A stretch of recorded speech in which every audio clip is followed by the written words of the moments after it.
Welcome.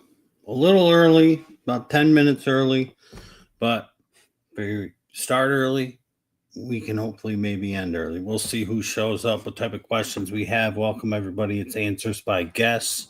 I'm Guess. This is the inside scoop from outside the box. This is week 8.5, halftime adjustments. Marty couldn't join tonight. Rob couldn't join tonight, so it's me again. And that's okay because we'll get it done. I had said to Marty, or maybe it was Rob, really early in the season, I said, before you know it, it's going to be almost week 9. And here we are. It's gone by in a flash. This past week, week 8, I think was sort of what we've been waiting for. If you have been a member of the ABG family for any of the past few seasons, and especially the 9 that we've been doing it, you know that we do something called Five Guys for Your Eyes. And that typically highlights players that you should be having your eye on, adding to a watch list, maybe even adding to your roster for future use. Maybe immediately, but for the most part, just you need to know about them before other people know about them. And this week, a ton of the Five Guys popped off. Last week, they started. This week was crazy. And that's why the theme of the show is It's About Time. So let's get into this. The Guest Gazette, the news and notes. Let's do the week 8 rundown. It is about time. A couple guys that we've been waiting on to do something, did something. And I'm hoping and thinking that we've shaken that rust off. And some of these guys are going to be good for us for the weeks to come. And that's what we hope for. It always starts off weeks 1, weeks 2, weeks 3, weeks 4. I talked about it this year. I talk about it every single year. It's that first part of the season. Things are crazy. And these past couple of weeks, we've gotten some normalcy. And these guys that we've been waiting on to sort of pop and do something, they did it week 8. So let's see if that continues. It is about time for us to start with the first. I called it. I talked about, these 4 matchups in particular. This past Sunday, I said that Tyler Huntley is a big upgrade over Cooper Rush, and the Ravens were going to beat the Bears, especially with the Bears being down defensive players and the Ravens getting a bunch of defensive guys back. I said, I feel like the Jets are going to win this one. They pulled it out by the skin of their teeth. I said, Houston offense is going to show up, and that they did, and they took care of the 49ers. And I said, early in the week, a lot of people jumping on the Falcons. I said, not so fast. I said, I feel like with Kirk Cousins in there, and Penix hasn't been special. He hasn't been great. But you can see the difference it made. I mean, in Bijan alone, Bijan was in that smash spot, and we were all waiting for it. And if you put his game and Algiers' game together, it's a pretty decent fantasy game. But Bijan, people were expected 200 yards against this Miami defense, but the Miami offense showed up, and the Atlanta offense with Kirk Cousins is not something that we wanted. And I said that going into the week. They also didn't have Drake London. They were also down 3 defensive players. So these 4 calls, I mean, this was a pretty solid parlay if you happen to watch the show Sunday morning and throw those together, as I said. It's about time.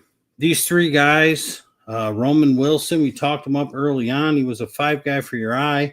Finally started to get him some playing time. They got him involved. That big touchdown catch you see in that picture right there.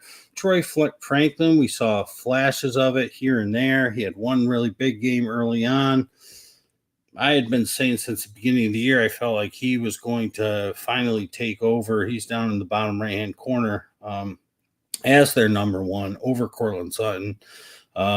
He did it this game, and right there with his buddy, his teammate there, RJ Harvey, finally. I mean, didn't run wild, but got 2 touchdowns. And these guys were all 5 guys for your eyes very early on. And if you take a look at the people that get paid to do this and their waiver wire pickups, that's 3 of your top 5 pretty much, or guys that we've talked about for over a month at this point in time. And at this point in time, we look back to a few weeks ago when one of the ABG family members said, I feel really worried about Chase Brown and Saquon Barkley, and I really feel like we should trade them. And I said, you should be looking to trade for these guys. And then a couple days later, Chase Brown went on to have that Thursday night game where he was amazing. And Saquon's had a couple good ones in a row as well. These guys are doing exactly what they need to do. For Chase Brown's sake, we have to hope that Joe Flacco is going to be okay. I think he will be, but one bad hit on that bad shoulder this upcoming week, that's going to knock him out. And if Browning comes in, we're frowning again. I'm a poet and I know it. And Saquon got hurt, and I wish no bad things. I've been hoping for Tank Bigsby. I made a couple comments on that a couple times on the halftime adjustment show saying, what a waste that they traded for this guy. He's never going to play. But I think with the Saquon injury, I know that they have a bye week. And picking up Tank Bigsby now, you're going to have to sit on him. And then Saquon will probably be okay week 10. But I think if the Eagles are smart, they want to win a Super Bowl, right? That's what they want to do. And I think they know, as good as Tank looked, there's not a bigger Tank Bigsby fan than me. I think maybe his mother in the world. And if you've been with us for the past couple of years, you know that. But I think if they're smart, they take a little off Saquon's plate. And I don't know if that's a bad thing for Saquon owners, because it's going to keep him healthy at the very least. And we're not getting last year's Saquon. That's not going to happen. I mean, he had a ton of huge runs last year for touchdowns, and he's not getting those this year. And I think since they saw Tank live in action against a division rival, and he was a beast. They see him every day in practice. They obviously saw him before that because they're trading for him, but they saw him in a live game action, just tearing the Giants apart on the ground. I think that it's not going to kill him 70-30. I mean, Tank Bigsby wasn't getting snaps. I think he's a worthwhile pickup in case something with Saquon lingers or comes back. And that leads us into this. So there's Tank Bigsby there, and my top left, I'm not sure what side it is on yours. Bottom, right below him, Dylan Sampson. Judkins got hurt. I believe they're going into a bye as well, if I'm not mistaken. Tyrone Tracy, we saw what happened to Scattaboo. So that's not news. But if you watched the game last night, Pacheco got hurt. And next week, I think they play Buffalo, if I'm not mistaken. I could be wrong, but I think they play Buffalo, Kansas City. I haven't looked ahead to week 9 just yet. Rashard Smith, we've been sort of waiting for it. He killed it in garbage time 2 weeks ago. Hardly got any touches last night. Now, Kareem Hunt, I don't think he's going to be the guy. I think Kareem Hunt has a role on this team, and that's their goal line back. That's who he's pretty much been. Splash in between the 20s here and there. But Pacheco's week to week, which means he's not playing this week. And if you've held on to Rashard Smith this long, I think this is a week to unload him. Kareem Hunt's not. I don't think Kareem Hunt's going to be Pacheco. They have a role for Kareem. He's being extremely, what's the word I'm looking for? Not valuable, productive. He's being extremely productive in that goal line, short yardage work. I think they keep him there. And I think Rashard Smith does the Pacheco thing. And if I am right, and I could look, somebody else can, I would appreciate if you post a comment, say hello, yada, yada. It helps the algorithm. Against Buffalo, Rashard Smith can have success. So I think I'm going to spot start him this week over guys like Jordan Mason, because we got J.J. McCarthy coming back, and I do know they're playing the Lions. And I like J.J. McCarthy, but he didn't look good. He looked good for 1 quarter out of 6 or 7. And also over JCM, who last night was a tough rush defense, so you can't hate on him for that. But Brashard Smith, if you held on him this long, good, because I think you get to use him this week. Travion. I mean, and Ramondre did nothing. And 2 weeks ago it was all Ramondre, no Travion. This week it was Travion, no Ramondre. What a headache. These guys, hello, Jeremy. These guys almost made the 5 guys to despise list. But we can't because they're productive. So we can despise the Patriots. Travion finally did something. He did it against a tough defense. These 2 guys, I said it Sunday morning. I was like, James Cook is going to have a day. And I said, Jonathan Taylor's probably going to get 3 touchdowns again. And these 2 guys, James Cook started off high. I said, it's been a while. This is the matchup. This is where he does it. He did it. So if you had those 2, you more than likely won. I lost my most important league. I won every other league. But I lost my most important one by 9 points. And what basically beat me was Breece Hall's fourth quarter with 2 touchdowns and then the throwing touchdown. The throwing touchdown pretty much, it didn't score all 9 points, but that was pretty much, once he did that, I was like, I'm done. And I caught up. And I would have won if Rashee Rice would have got over the goal line with that one, but he didn't. So I move on. I lost. It's upsetting, but I scored a ton of points. And if this point in the season, we had some people, I think it was Scott, upset his team is 3-5. And that's an okay spot to be if your team is scoring points. If your team is scoring points and you're losing, things will correct itself, especially at this point. We're okay. 6 weeks left, 9, 10, 11, 12, 13, 14. 6 weeks left. You can turn it around, no problem. And this guy's back, and I'm sure people are going to go nuts over it. And he will be productive, Christian Watson, while he's healthy. But he is the Sammy Watkins for the Green Bay Packers. He's made of glass. He'll have splash plays. He played really tough. He played strong. He didn't have the splash plays. He was more of a in-between and over-the-middle type of guy. It was really nice to see. But he's going to get banged up. But with Golden banged up, he's got a spot. And I love that Savion Williams scored a touchdown. It was a little end-around type of – he ran around the side and he gave him a little pass. Dude's got speed. They got tons of weapons. I'm very proud of my Packers this year. Let's see.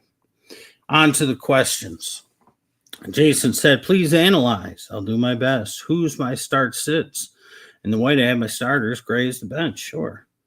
FYI, I'm waiting to see if my waiver goes through to drop Indy and acquire the Rams, as they will play the Saints. Other waiver, I'm waiting on to see if I can get Tracy for dropping Scat. As always, thank you. And as always, thank you. Now we got like the little live thing up there, but it's Drake May. I think that's Ted McMillan underneath. McConkey. We'll have to see about London. If London doesn't go, you might need a wide receiver. You got Gibbs. So who are you going to put at running back? I think you got to go with, I'm going to say ETN. Run a little bit. But Zach Charbonnet is the goal line back. So I'd probably go with ETN coming off the bye week. I know they're playing at Vegas, but I think that they'll get him involved. He wasn't really involved the week before, but he has been all the rest of the season. Pacheco hurt. So I think I would slide ETN in, and you just got to keep a close eye on London and see what he does this week. Other than that, I think it looks good. Rob. Better scoop option off the waivers. Jacksonville at Vegas with Bowers coming back, or Chicago at Cincy. We got to watch, Rob. We got to watch and see if the Chicago secondary gets healthy in this one. Again, I said it. Flacco's looked great, and he's looked great for every game he's played in except for the first half against the Packers. And I've been talking about it week by week by week. But he's got that shoulder problem and one bad hit, and he's out of the game. And we're looking at Jake Browning again. And I think it's a tough one. I think right now I'd probably go with Chicago, but I gotta hope that their secondary gets a little healthier this week. So keep an eye on that. Hurts on a bye. You got Stroud as your backup. Do I take a shot with Sam Darnold against Washington? Uh, yeah, I think you could. He's actually looked really good. I'm waiting for him to see ghosts, but I think in that game, I think Jaden Daniels is going to play. I think that's going to keep him involved. And I felt it with Houston last week. I said it on the Sunday show. I said they're back home. No Nico Collins. The whole team's going to rise up and really put it to the 49ers, and that they did. And now against Denver, keep an eye on what's going on with Collins. I don't think he'll be back, but I would go with Sam Darnold. I think it's fine. Chris says, anyone worth a pickup? So I'm looking at his team, and he wants to know who would I drop. I'm looking at those guys. I mean, Kareem Hunt and Tracy, because Tracy's the guy now until if they trade for anybody. And speaking of that, I could see Breece Hall possibly getting traded. I know you see that name out there. Tony Pollard possibly being traded. So teams like the Giants, Kamara, who's a zombie walking, but teams like the Giants, who are kind of still in it, maybe if they feel like they can't do it with Tracy. But Tracy was fine last year, and then he was hurt, and that allowed Cam to become the guy. And now it's time for Tyrone to get back to what he did last year. And with a good quarterback, which they didn't really have last year, he should be able to do so. And Kareem Hunt's the goal line back. So if I'm looking at your team and I'm wondering who to drop, I mean, my glaring thing is Brian Robinson. To me, he's relatively worthless unless CMC goes down. But that's a big unless, and it's a big possibility. But other than that, I can't get rid of any of these guys. I mean, you could get rid of White if Bucky, we think, is going to come back week 10. But he's got value. Aaron Jones, especially going against Detroit, he didn't look good last week. Again, he's 48 years old. Manon guy will be fine because Roshan can't get healthy. So he's got to roll. It would be between Aaron Jones and Brian Robinson for me.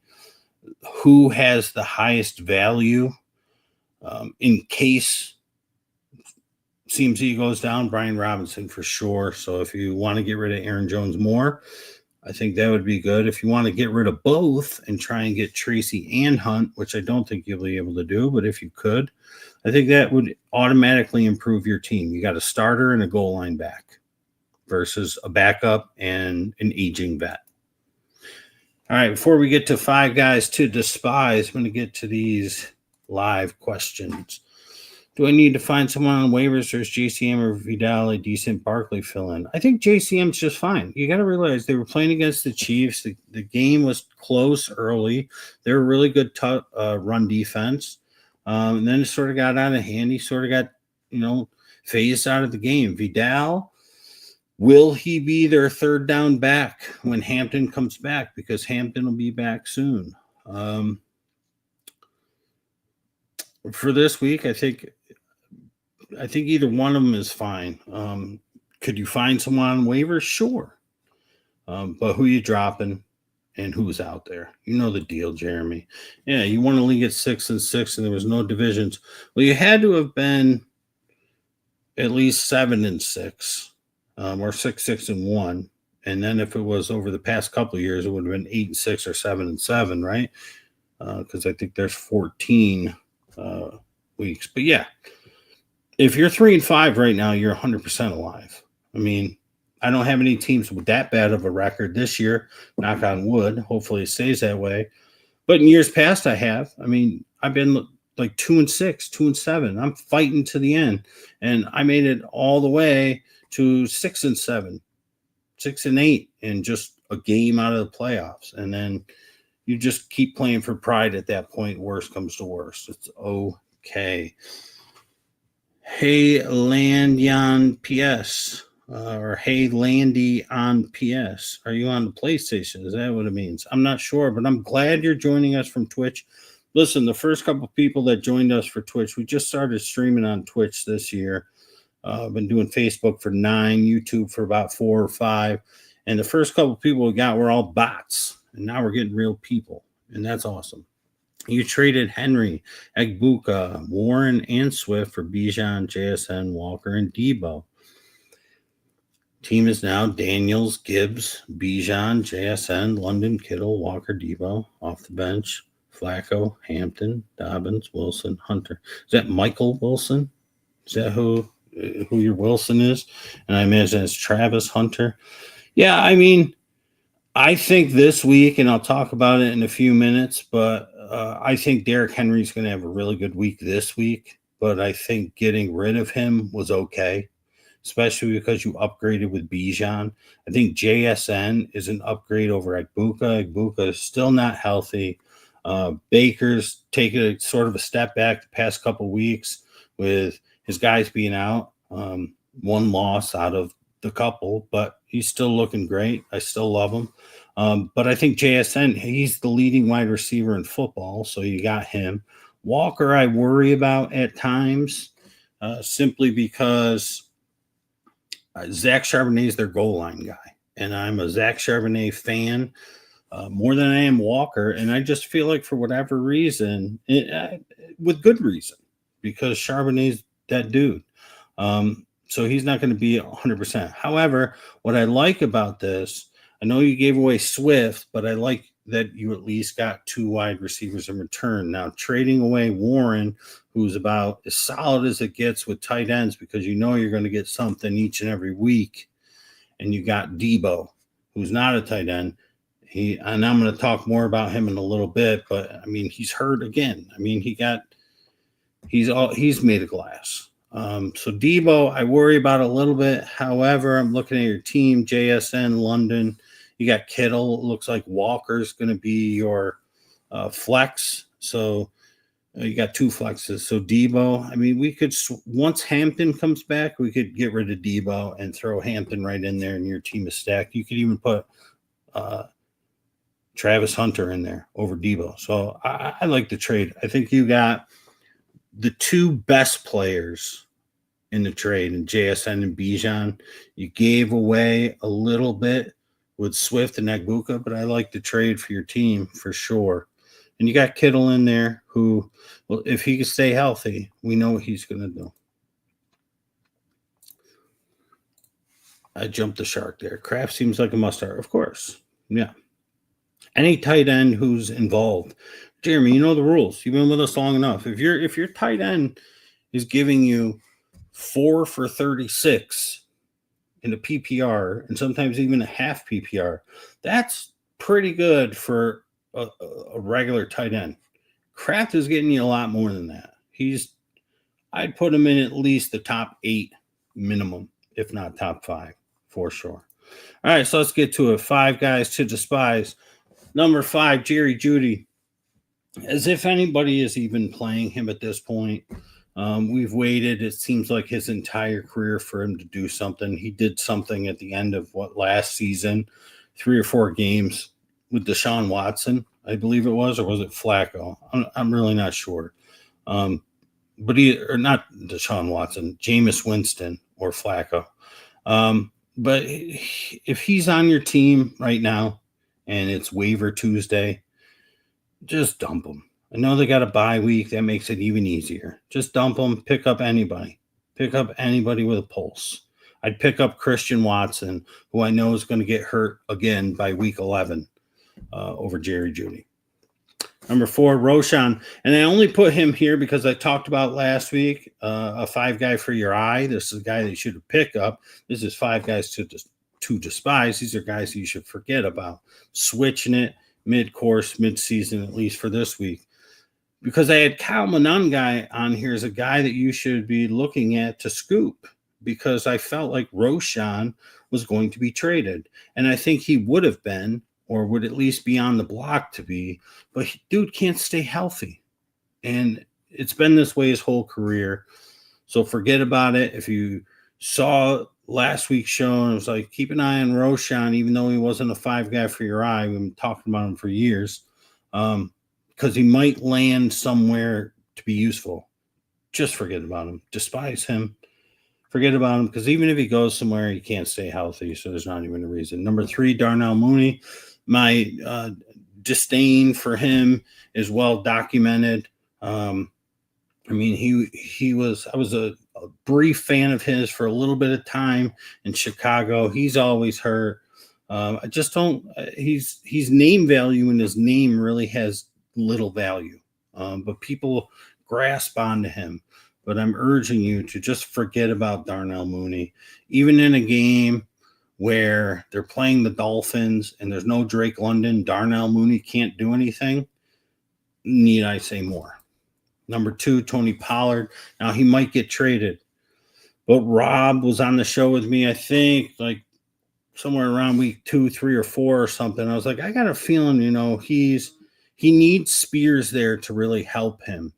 And he's kind of looked better with Spears there, but Spears just looks even better than him. He's just old. I think he's just run down. And I think that's just about it for him. He will be traded somewhere.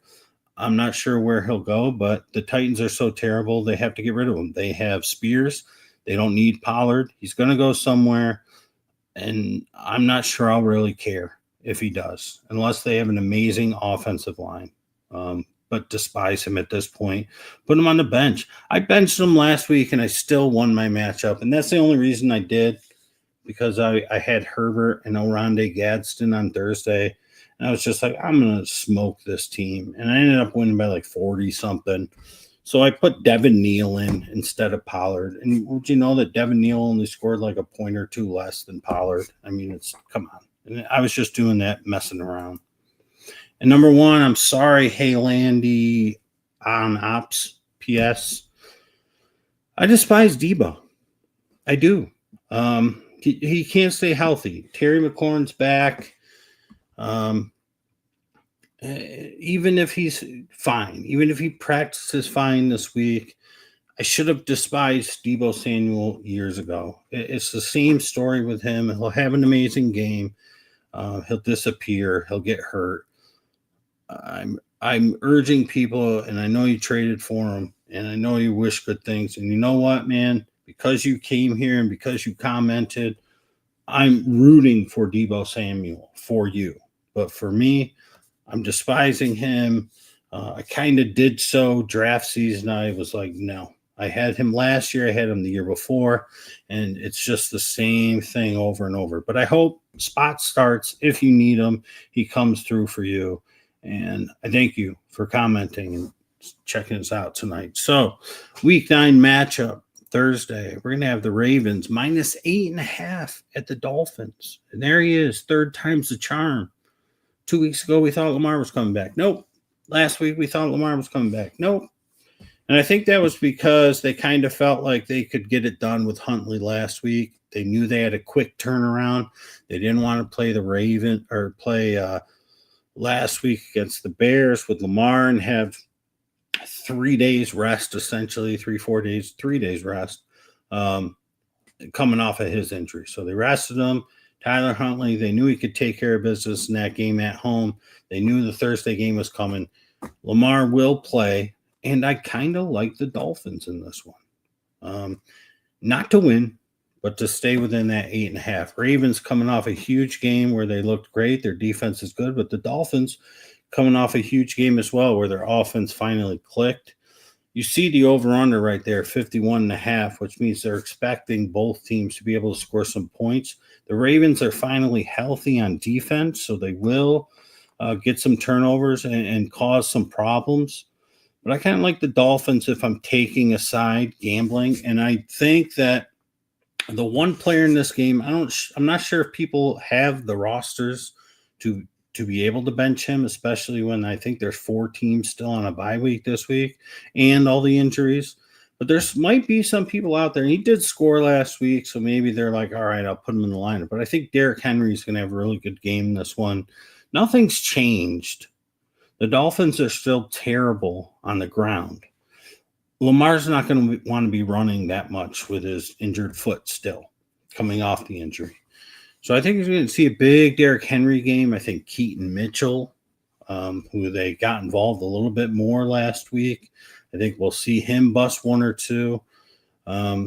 So if you need a deep spot start, my boy Keaton from a couple of years ago, one of the best five guys for your eyes that we had for that season till he got hurt again. He's a fine spot start in this one against the Dolphins. And I think Henry's going to have probably his game of the year on the road in Miami. I'm fine with Flowers. Bateman's continually missed. He's a guy that I'm about to despise. We'll see if that happens next week. And then Waddle with his game last week, got to keep going with him.